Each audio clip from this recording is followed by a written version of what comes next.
Halo teman-teman, kami dari kelompok 10 terdiri dari Neva Azahra, Junianto Patra, dan Marsha Kabila.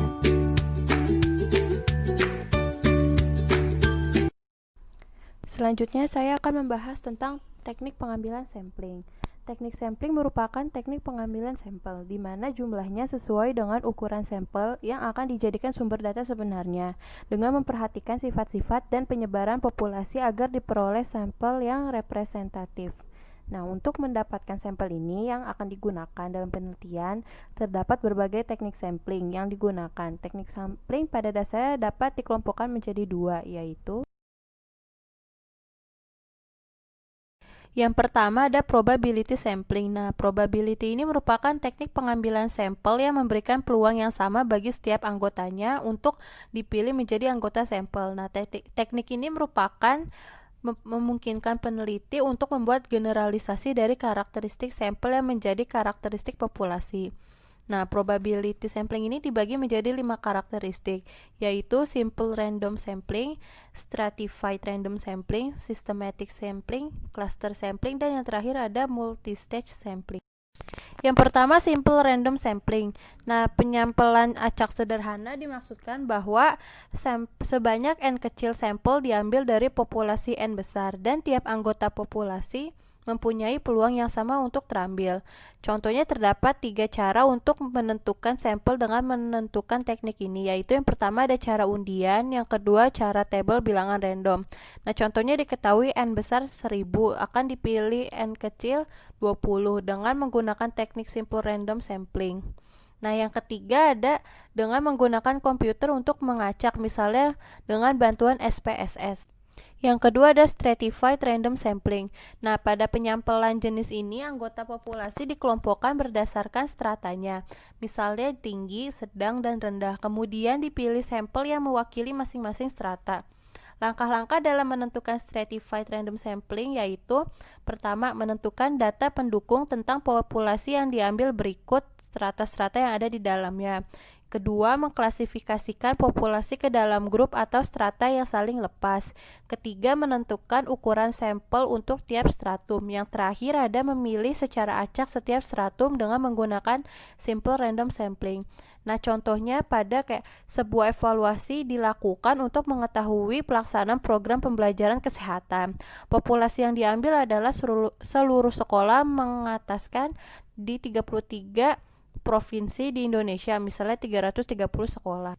Nah, solusinya langkah pertama yang dilakukan yakni membagi sekolah di tiap provinsi berdasarkan hasil UN dengan strata, yaitu strata dengan nilai UN tinggi, nilai sedang, dan nilai rendah, masing-masing provinsi 10 sekolah.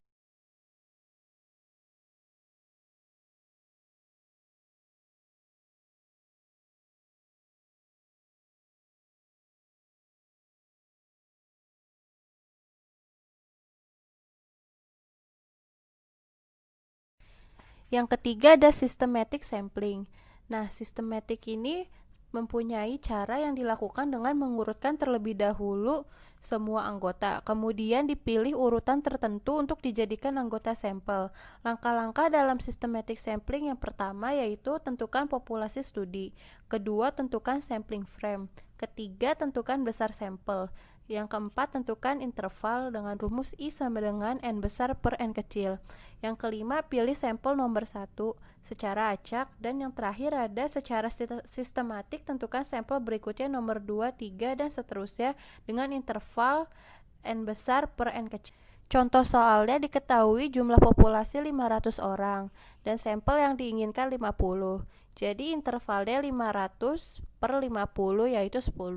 Maka anggota populasi yang terkena sampel adalah setiap elemen yang mempunyai nomor kelipatan 10, misalnya nomor 2, yang keempat 12, ada cluster sampling. Nah, cluster ini sampai mencapai populasi dibagi menjadi wilayah atau cluster. Jika terpilihnya cluster, seluruh anggota dalam cluster tersebut yang menjadi sampel. Nah, langkah-langkah dalam pengambilan sampel dengan cluster sampling yaitu pertama, menentukan cluster-clusternya. Kedua, menentukan banyak cluster yang akan dijadikan sampel. Yang ketiga, memilih secara acak klaster sebanyak klaster. Yang keempat, semua anggota yang terdapat dalam klaster yang terpilih merupakan sampel studi atau penelitian atau evaluasi.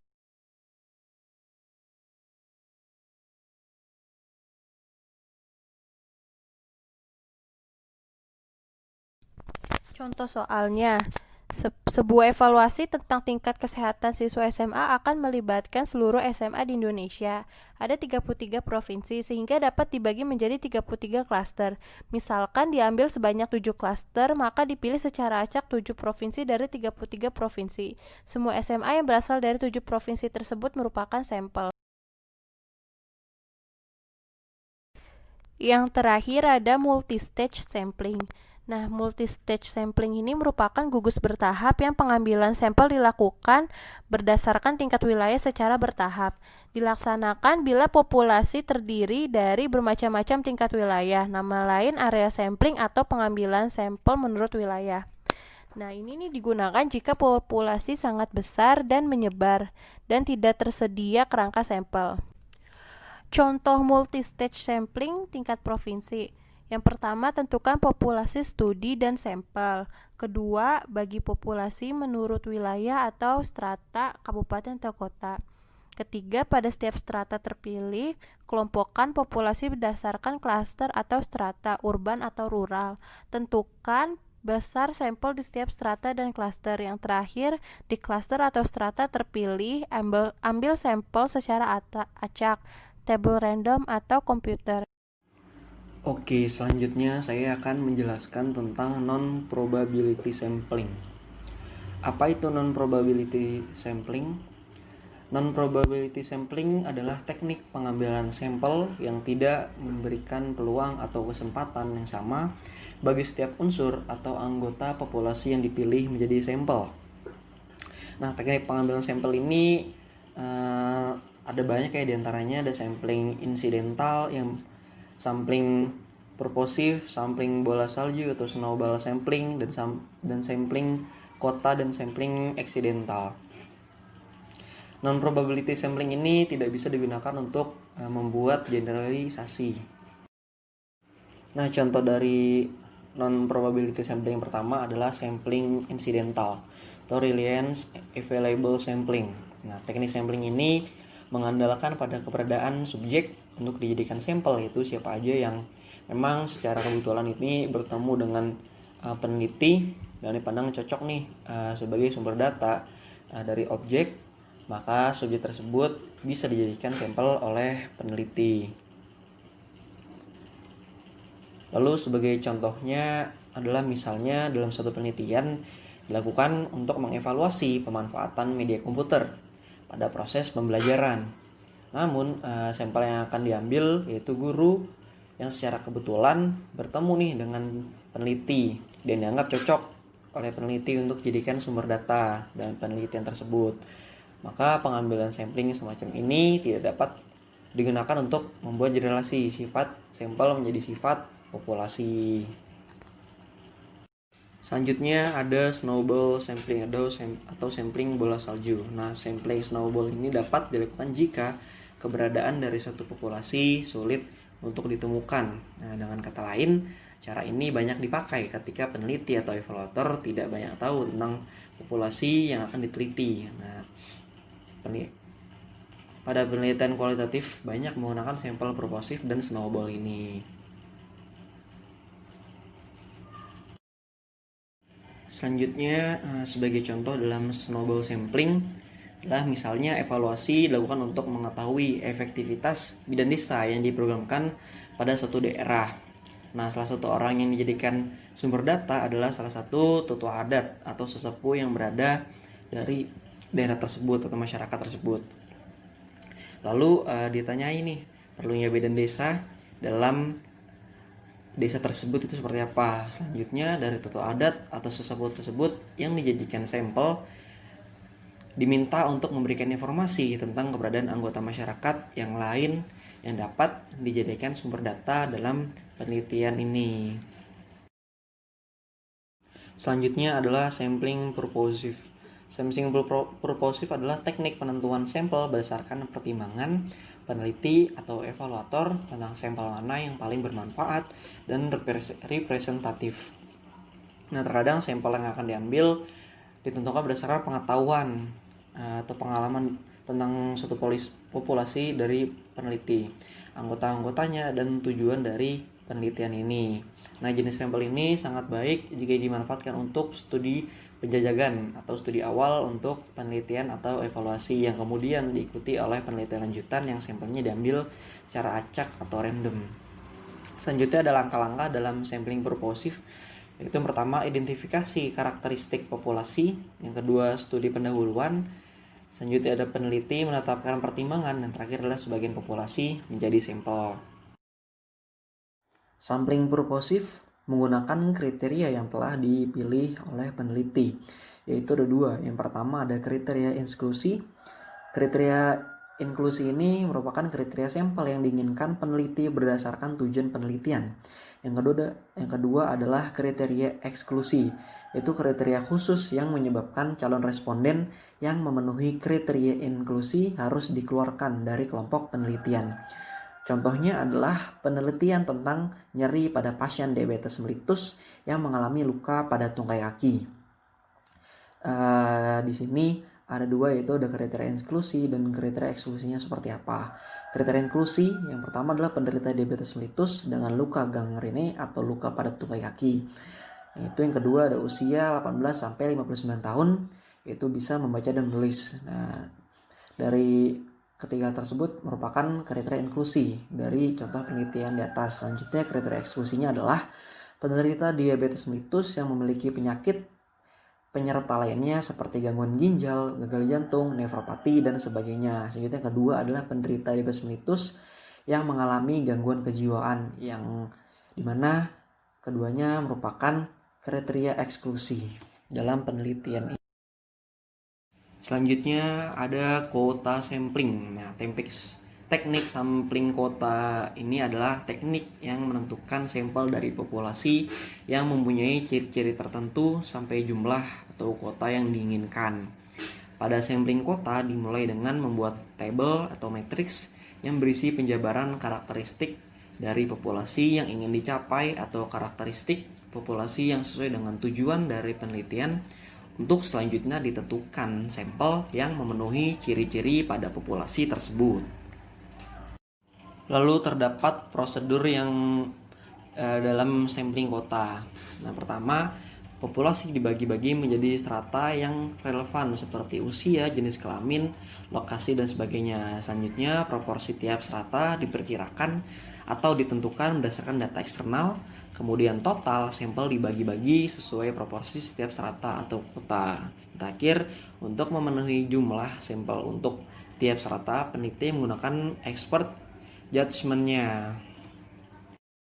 Dan yang terakhir dalam non-probability sampling terdapat accidental sampling. Nah, accidental sampling ini merupakan mengambil kasus atau responden yang kebetulan ada atau tersedia di suatu tempat sesuai dengan konteks penelitian. Contohnya adalah penelitian tentang ASI oleh ibu-ibu di wilayah kerja Puskesmas Limo. Nah, sampel yang diambil dari ruang KIA di puskesmas tersebut selama periode tertentu.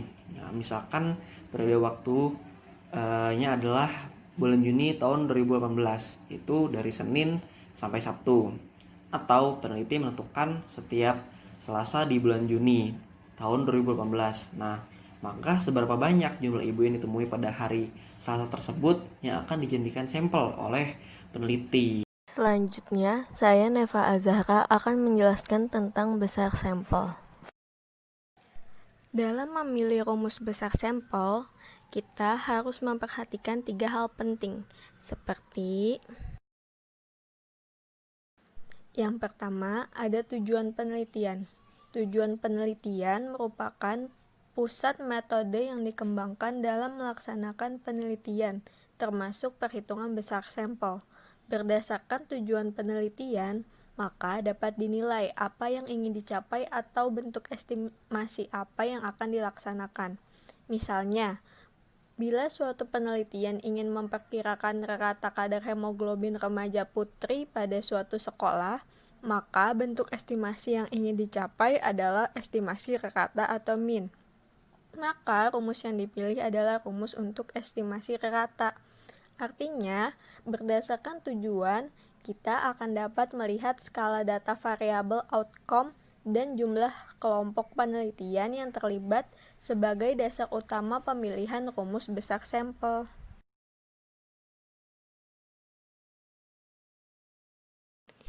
Lalu selanjutnya yang kedua ada rancangan penelitian. Rancangan penelitian sangat menentukan rumus besar sampel yang dipilih dan cara perhitungannya. Misalnya, bila akan melaksanakan penelitian dengan rancangan yang digunakan adalah studi cohort, maka rumusnya akan berbeda dibandingkan case control study. Selain itu, juga berbeda dalam ukuran asosiasi yang diperhitungkan dan definisi terhadap P1 dan P2. Lalu yang ketiga ada hipotesis. Hipotesis memiliki peran penting dalam pemilihan rumus dan perhitungan besar sampel, karena konsep perhitungan besar sampel itu sendiri adalah menghitung jumlah sampel minimal yang diperlukan untuk melakukan uji hipotesis. Yang perlu diperhatikan adalah ada atau tidak adanya hipotesis pada penelitian. Contoh, pada penelitian cross-sectional deskriptif atau survei, ada yang menuliskan hipotesis, ada juga yang tidak, maka rumus besar sampelnya pun akan berbeda. Selanjutnya, saya akan membahas tentang penggunaan perangkat lunak Sample Size 2.0.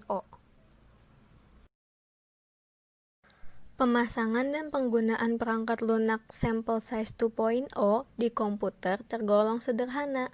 Proses pemasangan sangat sederhana karena perangkat lunak ini portable atau cukup hanya di copy dan paste folder sampel ke komputer. Tempat paste bebas, tetapi lebih baik di desktop agar mudah dicari. Untuk memulai menjalankan program perhitungan jumlah sampel, bukalah folder tersebut dan cari file ssize.exe seperti pada gambar berikut.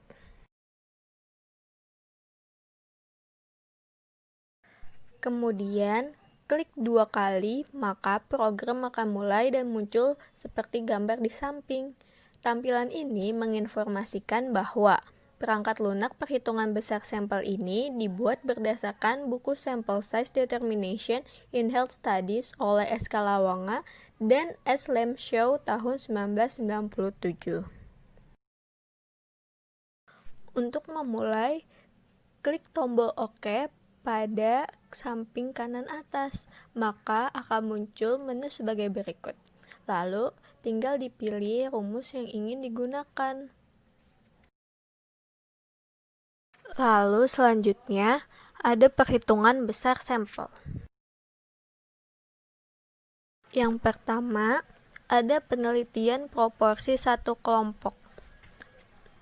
Rumusnya ada di samping ini, di mana N merupakan besar sampel minimum, P adalah proporsi, E adalah presisi, dan Z kuadrat 1 min alfa per 2 adalah defisiasi relatif atau standar skor besarnya ditentukan oleh confidence interval. Selanjutnya, kita akan melihat contoh soal dari penelitian proporsi satu kelompok. Soalnya yaitu, jumlah populasi meliputi 2.000 ibu hamil yang memiliki tingkat kepercayaan 95%, presisi 5%, dan proporsi sebelumnya tidak diketahui. Hitunglah besar sampel. Nah, dari soal tersebut kita bisa menuliskan diketahui dan ditanyanya. Diketahuinya yaitu Z1 min alfa per 2 yaitu sebesar 1,96 karena tingkat kepercayaannya mencapai 95%. Lalu presisinya 5% atau 0,05 dan proporsinya itu sebesar 50% atau 0,5 karena proporsi sebelumnya tidak diketahui. Lalu yang ditanyanya adalah N atau besar sampel. Nah, dari bisa dimasukkan ke dalam rumus N yaitu Z1 min alfa per 2 kuadrat dikali P dikali dalam kurung 1 min P. Z-nya yaitu sebesar 1,96 dikuadratkan dikali 0,5 dalam kurung 1 min 0,5 dibagi 0,05 kuadrat, yaitu didapatkan hasil sebesar 384,16. Selanjutnya, ada penelitian mencari nilai min dengan rumus sebagai berikut, di mana N merupakan besar sampel minimum, Z alpha merupakan nilai distribusi normal baku tabel Z pada alfa tertentu, S merupakan standar deviasi, dan D merupakan presisi.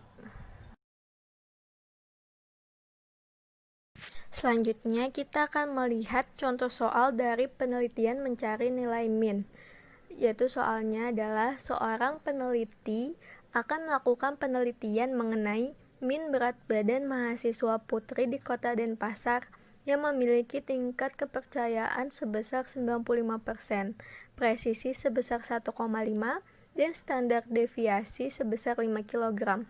Hitunglah besar sampel.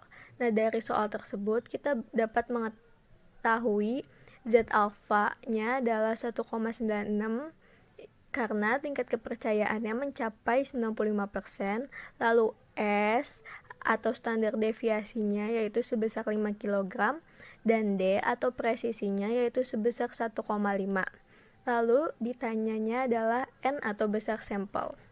Nah, dari diketahuinya itu kita bisa langsung masukkan ke dalam rumus, yaitu N sama dengan Z alpha dikali S per D kuadrat. Maka kalau dimasukkan ke satu per satu, 1,96 dikali 5 dibagi 1,5, yaitu didapatkan hasil sebesar 6,53, lalu 6,53-nya dikuadratkan, maka didapatkan hasil 42,68 atau dibulatkan menjadi 43. Selanjutnya yaitu rumus Lovin.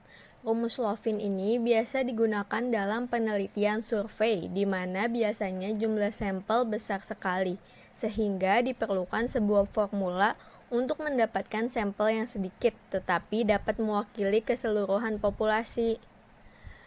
Rumus dari Lovin atau jumlah sampel minimal yaitu N per 1 ditambah N dikali E kuadrat, di mana N kecil adalah jumlah sampel minimal, N besar adalah populasi, dan E merupakan error toleransi atau batas toleransi kesalahan. Lalu kita akan masuk ke contoh soal dari rumus Lovin. Soalnya yaitu, ada 1000 orang dalam populasi dan memiliki batas toleransi kesalahan 5% atau 0,05. Tentukan minimal sampel yang akan diteliti. Dari soal tersebut, kita dapat mengetahui N besarnya adalah 1000, E-nya atau batas toleransinya ada 5% atau 0,05, dan yang ditanya adalah N kecil atau minimal sampel. Maka kita akan memasukkan nilai-nilai tersebut ke dalam rumus N sama dengan N besar per 1 ditambah N besar dikali E kuadrat, yaitu 1000 per 1 ditambah 1000 dikali 0,05 kuadrat, dan didapatkan hasil yaitu sebesar 285,7143. Sekian presentasi dari kelompok kami, semoga dapat dipahami dan mudah dimengerti. Kurang lebihnya mohon maaf, dan jangan lupa untuk like dan komen video ini ya. Makasih.